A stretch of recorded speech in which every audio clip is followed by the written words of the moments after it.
ప్రభునందు ప్రియమైన దేవుని బిడ్డలకు మన ప్రభైన యేసు క్రీస్తు నామున శుభములు కలుగునుగాక.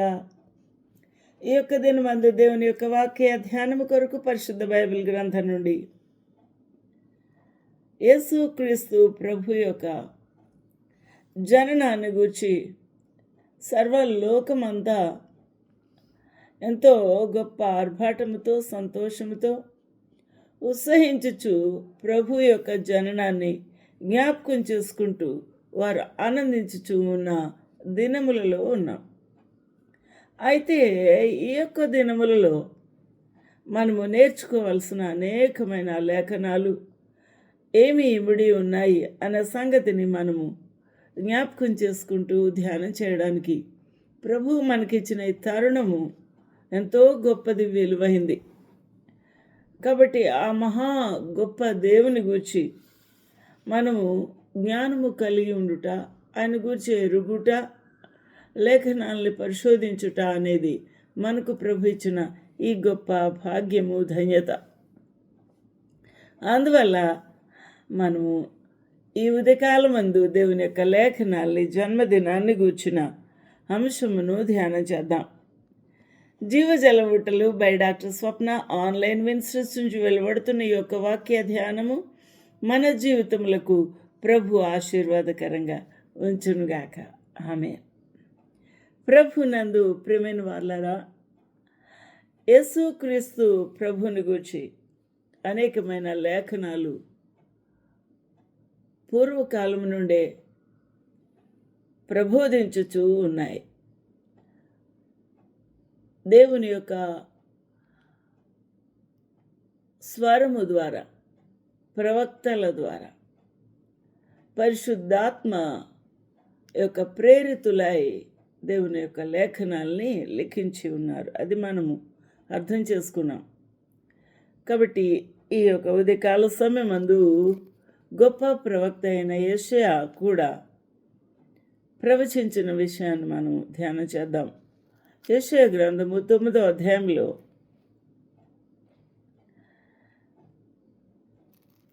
కొన్ని అద్భుతమైన విషయాలు లిఖించబడి ఉన్నాయి. మొదటి వచనములో, ఆయనను వేదన పొందిన దేశము మీద యెరూషలేము వేదన చెంది ఉండింది, ఇప్పుడు ఇంకా వేదన చెందుతూ ఉన్నది. ఆ దేశం మీద మబ్బు నిలవలేదు, అనగా ఎప్పుడూ కూడా వేదనతో మండిపోతూ ఉన్నట్టుగానే ఉంది, కానీ చల్లని వాతావరణమే లేదు. పూర్వకాలమున ఆయన జెబులూను దేశమును, నఫ్తాలి దేశమును అవమానపరిచెను. అంత్యకాలమున ఆయన సముద్ర ప్రాంతమును, అనగా యోర్దాను అద్దరిని, అన్యజనుల గలిలయ ప్రదేశమును మహిమ గలదానిగా చేయుచున్నాడు. ఎంత అద్భుతంగా ఉంది! ఆ ప్రభు యొక్క జన్మను బట్టి, ఆ ప్రభు యొక్క భౌతికమైన ప్రత్యక్షత, ఆయన అడుగులు, ఆయన స్వరము, ఆయన చూపులు అన్నీ కూడా ఈ యొక్క జెబులూను, నఫ్తాలి, గలిలయ, యోర్దాను ఆ ప్రాంతాలన్నీ కూడా చూడబోతూ ఉన్నాయి. అందువలన అక్కడ గొప్ప సంతోషము గలదానిగా, మహిమ గలదానిగా ఆ ప్రదేశములను చేర్చూ ఉన్నాడు. అనగా ఇంకా యెషయా భక్తుడు ప్రవచించినప్పుడు యేసు క్రీస్తు ప్రభు జన్మించలేదు. దాదాపు 700-800 సంవత్సరముల ముందే ప్రవచించి ఉన్నారు. అందువల్ల ఇంత గొప్ప వాగ్దానము ఈ ప్రాంతములకు ప్రభు ఇచ్చి ఉన్నారు.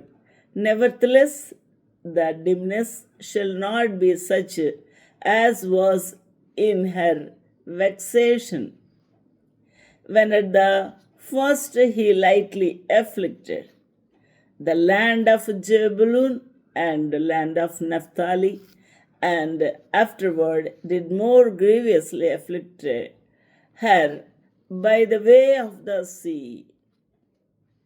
Beyond Jordan in Galilee of the nations.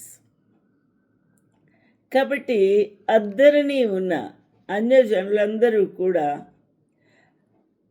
వారు కనులారా ఆ ప్రభు మహిమను చూచినట్టుగా ఆ ప్రాంతములను ఆయన ఏం చేయబోతున్నారు? అవమానపరిచిన ఆ ప్రాంతములను అంత్యకాలమున ఆయన సముద్ర ప్రాంతమును, యోర్దాను అద్దరిని, అన్యజనుల గలిలయ ప్రదేశమును మహిమ గలదానిగా చేయుచూ ఉన్నాడు. దేవునికి మహిమ కలుగునుగాక. ఆ ప్రాంతములలో ప్రజలు ఎలా ఉన్నారు? చీకటిలో ఉన్నారు. ప్రభు పేరే వినని స్థితిలో ఉన్నారు. ప్రార్థన తెలియదు, సమాజ మందిరము ఎరగరు. నా ప్రియమైన వార్లారా, వారు మరణ ఛాయలో ఉన్నారు. వారు వెలుగును చూచిన వారు కారు. కాబట్టి ఆ దేశ నివాసుల మీద, చీకటిలో నడుచుచూ ఉన్న వారి మీద, ఆ ప్రాంతములలో వారు గుడ్డివారి వలె నడుచుచున్న వారి మీద ఆ ప్రభువు తన వెలుగును ప్రకాశింపనున్నాడు అని గొప్ప వాగ్దానము వారి పక్షంగా ప్రభు ఇచ్చి ఉన్నారు. The people that walked in the darkness have seen a great light. ఈ మాట పలికినప్పుడు యెషయా భక్తుడు ఆ యొక్క వెలుగు ప్రకాశించును అనే మాట పలికినప్పుడు అప్పటికెల్లా ఇంకా ప్రభు జన్మించలేదు. కానీ ఆ విధంగానే వెలుగు ప్రకాశించింది. హల్లెలూయా, దేవునికి మహిమ కలుగునుగాక. ఇక్కడ ఇంకా మంచి అద్భుతమైన సంతోషమేమనగా, నీవు జనమును విస్తరింపచేయుచున్నావు. ఆ పల్లెటూళ్ళలో, కొండ సీమలలో 1, 2, 3, 4, 5 లేక 10 అలాంటి కుటుంబాలు నివసించుచూ ఉన్నాయి. అక్కడక్కడ వారి వృత్తిని బట్టి. కానీ అక్కడ బహుజనము లేరు. కానీ నువ్వు జనమును విస్తరింపచేయుచూ ఉన్నావు. యేసుక్రీస్తు ప్రభు ఆ గలిలయ సముద్ర తీరంలో ఉన్నారంటే జన సమూహములు వారు వడివడిగా వచ్చుచూ ఉన్నారు, కుప్పలుగా. నా ప్రియమైన వారలారా, మరి ఆ యొక్క ఎత్తైన కొండ మీద దేవుని వాక్యమును బోధించుచూ ఉన్నప్పుడు కూడా అనేక మంది వచ్చారు. కపెర్నహూముకు స్వస్థత కార్యములు కొరకై, దేవుని వాక్యమును వినుటకై అనేకులు వచ్చి ఉన్నారు. ఆ విధంగా జనములు తండోపతండాలుగా ప్రభు యొక్క సన్నిధికి పరుగులు పెట్టిన ఆ యొక్క పరిస్థితి చూస్తే, నీవు జనమును విస్తరింప చేయుచున్నావు. ఎప్పటి నుంచి? యెషయా భక్తుడు మాట్లాడినప్పటి నుంచే విస్తరింప చేస్తూ ఉన్నాడు.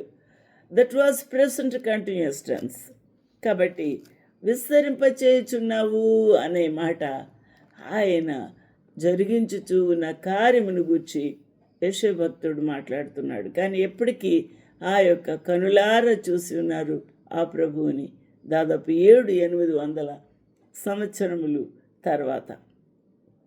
ఆ విధంగా ప్రభు యొక్క అద్భుతమైన ఈ యొక్క ప్రవచనములు ఆయా సమయాల్లో నెరవేరిని. నా ప్రియులారా, ఈ యొక్క సంతోషము వారి జీవితాల్లో సంతోషము ఏం చేసి ఉన్నారట? విస్తరింప చేసి ఉన్నావు, వృద్ధిపరచుచూ ఉన్నావు. దేవునికి మహిమ కలుగునుగాక. వృద్ధిపరచుచూ ఉన్నాడు. కాబట్టి వృద్ధిపరిచిన రీతిని బట్టి ఆ ప్రజల హృదయాల్లో సంతోషము నిండుగా పొంగి పొర్లుతున్నట్టుగా మనము చూస్తున్నాం. దేవునికి మహిమ కలుగునుగాక. దేవుని యొక్క దీవెన, కృప, వర్షము ఆ ప్రాంతములలో మరి కురుస్తూ ఉన్నట్టుగా మనకు అర్థమవుతుంది. ఆ విధంగా దోపుడు సొమ్ము పంచుకొను వారు ఏ విధంగా సంతోషిస్తారో, ఎంతగా మరి వారి యొక్క హృదయం పొంగిపోతుందో, ఆ విధంగా ఇక్కడ ఈ జనములు ప్రభువుని చూసినప్పుడు, ప్రభు వాక్యములను విన్నప్పుడు ఆ యొక్క ఆశ్చర్యములు అద్భుత కార్యాలు జరుగుతూ ఉన్నప్పుడు వారి హృదయాలు ఉప్పొంగినవి అని మనకు అర్థమవుతుంది. కాబట్టి దోపుడు సొమ్ము పంచుకున్నప్పుడు ఏ విధంగా వారు సంతోషిస్తారో దోపుడు సొమ్ము పంచుకునేవారు.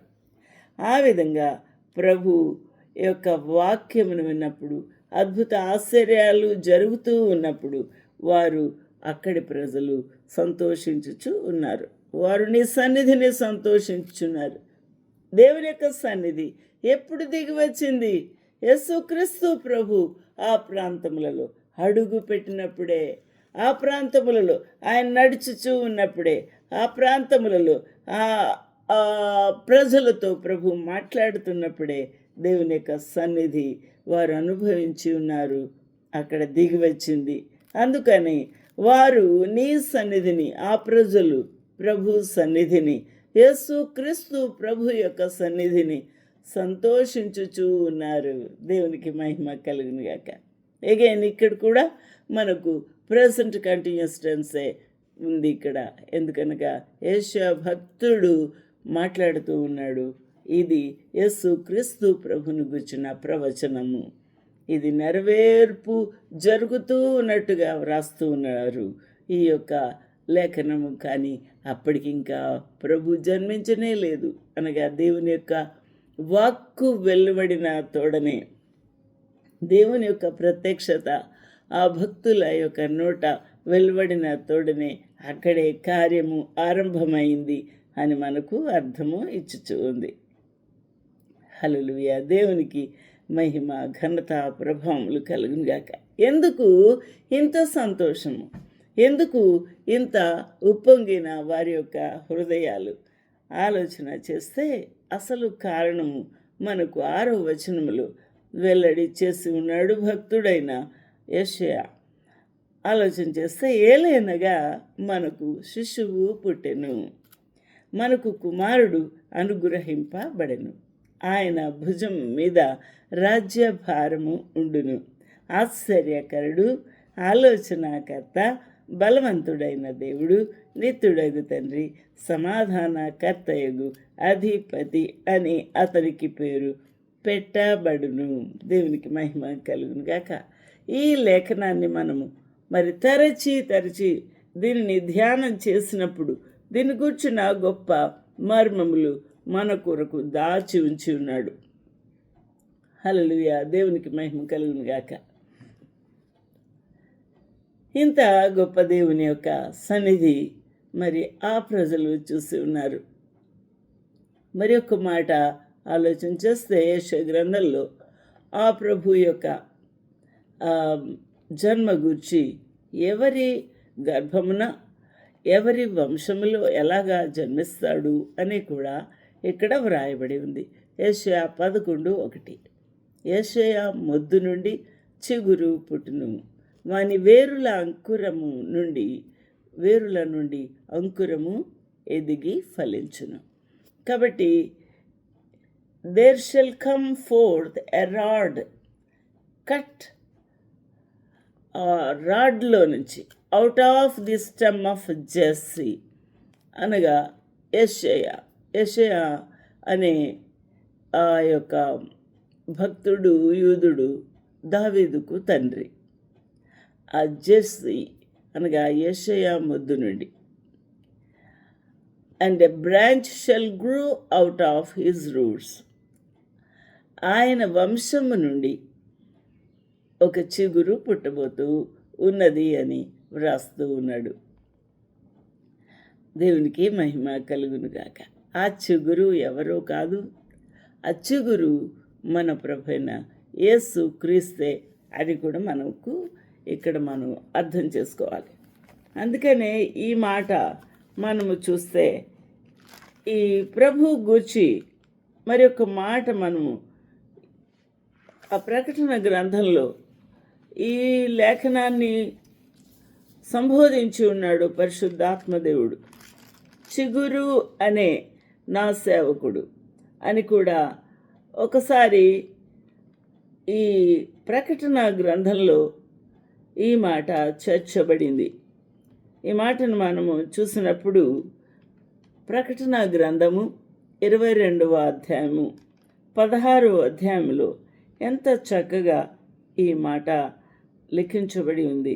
నేను దావీదు వేరు చిగురును, సంతానమును, ప్రకాశమానమైన వేకువ చుక్కను అయి ఉన్నాను, వేకువ చుక్కయునై ఉన్నాను. ఈ మాట ఎవరు డిక్లేర్ చేశారు? ఈ మాట తనంతట తానే స్టేట్మెంట్ ఇస్తున్నాడు. ఎవరు? యేసుక్రీస్తు ప్రభే ఈ మాట తనను గుర్చి తానే వివరిస్తూ చెప్తూ ఉన్నారు. ఆయన ఎవరు అనేది. యేసు అను నేను. ఈ మాట ఎవరు చెప్తున్నారండి? యేసుక్రీస్తు ప్రభు. ఈ మాట మనము ఒక 60-70 సంవత్సరాల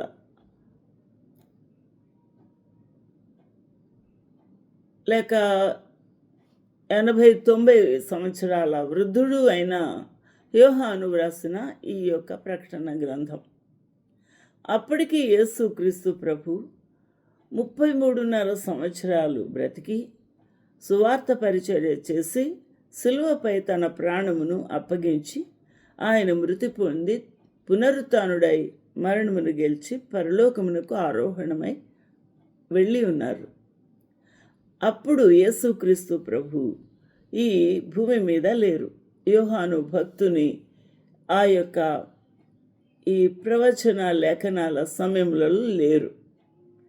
అయితే యేసుక్రీస్తు ప్రభు చెబుతున్న మాట చూడండి, ఎంత అద్భుతంగా ఉంది. అంటే పరలోకంలో ఉన్నారు యేసుక్రీస్తు ప్రభు. అయితే యేసు అను నేను నా దూతను పంపి ఉన్నాను. నా దూత ఎవరు? ఈ దూత యేసుక్రీస్తు ప్రభు యొక్క జననం గూర్చి, ఆయన జన్మించబోతూ ఉన్నారు అని చెప్పుటకు ఎవరు వచ్చి ఉన్నారు? యోహాను భక్తుడు. ఆయన జకర్యా, ఎలిజబెతుల వారి గర్భములో జన్మించి ఉంటున్నారు. ఈ జకర్యా, ఎలిజబెతులకు జన్మించిన ఈ యొక్క యోహాను భక్తుడు 6 నెలలకు ముందే యేసుక్రీస్తు ప్రభువును గూర్చి ప్రకటించుటకు, ఆయన త్రోవలను సరళము చేయుటకు ఆయన ఈ లోకములకు ముందుగానే జన్మించి ఉన్నాడు. ప్రభు పంపించి ఉన్నారు. అందువలన యోహాను భక్తుని గురించి కూడా ఇక్కడ ఆశ్చర్యమైన సంగతి మనము చూస్తున్నాము. ఎందుకు ఆ ప్రభు యోహాను భక్తుని ముందుగా పంపించి ఉన్నారు? ఆలోచన చేస్తే ఈ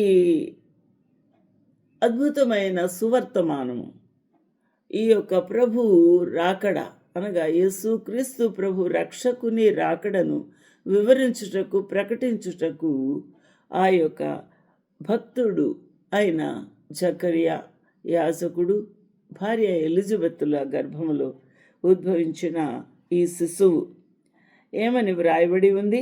1వ అధ్యాయము లూకా సువార్తలో 79వ వచనములో, ఆయన మార్గములను సిద్ధపరచుటకై నీవు ప్రభువుకు ముందుగా నడుతువు అని ఇక్కడ ప్రవచిస్తూ ఉన్నాడు జకర్యా. జకర్యా పరిశుద్ధాత్మ ఆవేశము ద్వారా పలుకుతూ ఉన్నమాట. ఆయన మన పాదములను సమాధాన మార్గములోకి నడిపించున్నట్లు చీకటిలోను మరణఛాయలోను కూర్చుండు వారికి వెలుగుచుటకై మహావాత్సల్యమును బట్టి పైనుండి ఆయన మనకు అరుణోదయ దర్శనము అనుగ్రహించెను. హల్లెలూయా. యేసుక్రీస్తు ప్రభువును గుర్చి ఇంత అద్భుతమైన సంగతి ఇక్కడ వ్రాస్తూ ఉన్నాడు. ఓ శిశువా, నీవు సర్వోన్నతుని ప్రవక్తవు అనబడదువు. ఎవరి గురించి? యోహాను భక్తుడు, సర్వోన్నతుడు అయిన యేసుక్రీస్తు ప్రభు యొక్క మరి ప్రవక్తవు అనబడదువు. మన దేవుని మహావాత్సల్యమును బట్టి వారి పాపములను క్షమించుట వలన తన ప్రజలకు రక్షణ జ్ఞానము ఆయన అనుగ్రహించున్నట్లు. రక్షణ జ్ఞానము లేక చీకటిలో గుడ్డివారుగా నడుస్తున్నారు ఆ ప్రజలు, ఆ యొక్క యూదులు, ఆ యొక్క దేవుని యొక్క సొత్తైన ప్రజలు. అందువలన ఆ మరణ ఛాయలో ఉన్నారట వారు, ఆ ప్రజలు. కాబట్టి ఆ ప్రభు యొక్క మహావాత్సల్యత వారి మీద చూపించుటకై, వారి పాపములను క్షమించుట వలన తన ప్రజలకు రక్షణ జ్ఞానము లేని వారు బుద్ధిహీనులుగా ఉన్నారు. కాబట్టి జ్ఞానమును కలుగా చేయుటకు, జ్ఞానము అనుగ్రహించుటకు ఆ ప్రభు ఆయనను అనుగ్రహించినట్లు ఆయన మార్గములు సిద్ధపరచుటకై నీవు ప్రభువుకు ముందుగా నడతవు. ఎంత బాగుంది! దేవునికి మహిమ కలుగును గాక.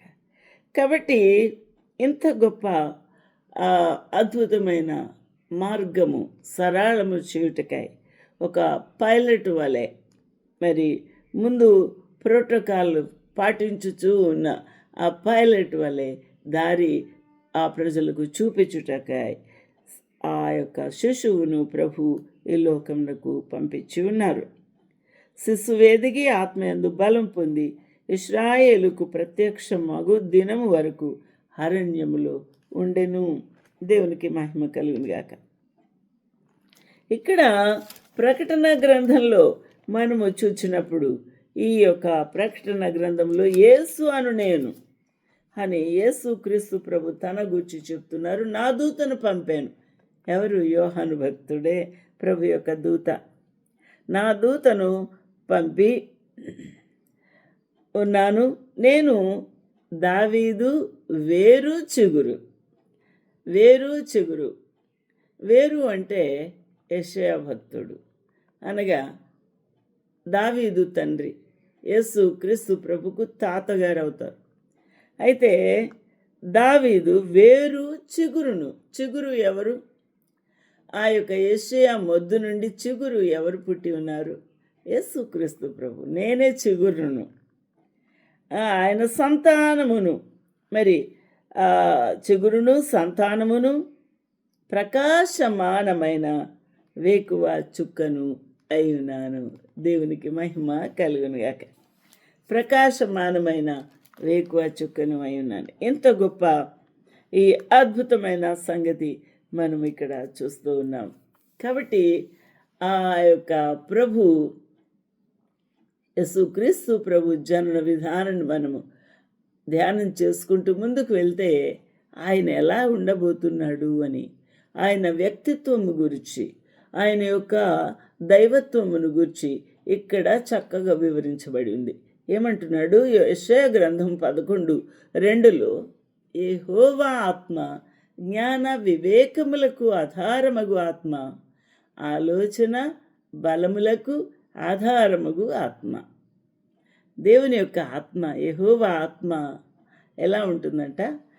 జ్ఞాన వివేకములకు ఆధారం. కాబట్టి మనము యూనివర్సిటీలో పిహెచ్డీలు చదివితే రాదు. మనము ఎక్కడెక్కడో పోస్ట్ గ్రాడ్యుయేషన్స్ చేసి పిహెచ్డీలు చేస్తే రాదు. కానీ యెహోవా దేవుని వద్దనే జ్ఞానము వివేచన దొరుకుతుంది. దానికి ఆధారము ఆ ప్రభు ఆత్మ. ఆలోచన బలములకు ఆధారమగు ఆత్మ. ఆలోచన చెప్తాడు, ఇదే త్రోవాన్ని నడిపిస్తాడు, ఇది ఏమి మాట్లాడోలో అని చెప్తాడు. తెలివిని యెహోవా ఎడల భయభక్తులను పుట్టించు ఆత్మ. నా ప్రియులారా, మనంతటా మనం భక్తి చేయలేము, మనంతటా మనము ఏమీ చేయలేము. నా ప్రియులారా, దేవుని యొక్క ఆత్మ మనల్ని ఉదయకాలం అందే లేపాలి. ఉదయకాలం అందే దేవుని యొక్క సన్నిధి చేత లేపినప్పుడే ఆయన మనల్ని ఆ ప్రభు సన్నిధి చేత తృప్తిపరుస్తూ ఉన్నప్పుడే మనము ఆ పని చేయగలము. మన నిద్ర లేవగలము, దేవుని వాక్యం చదవగలము, ధ్యానం చేయగలము, లేక ప్రార్థించగలము.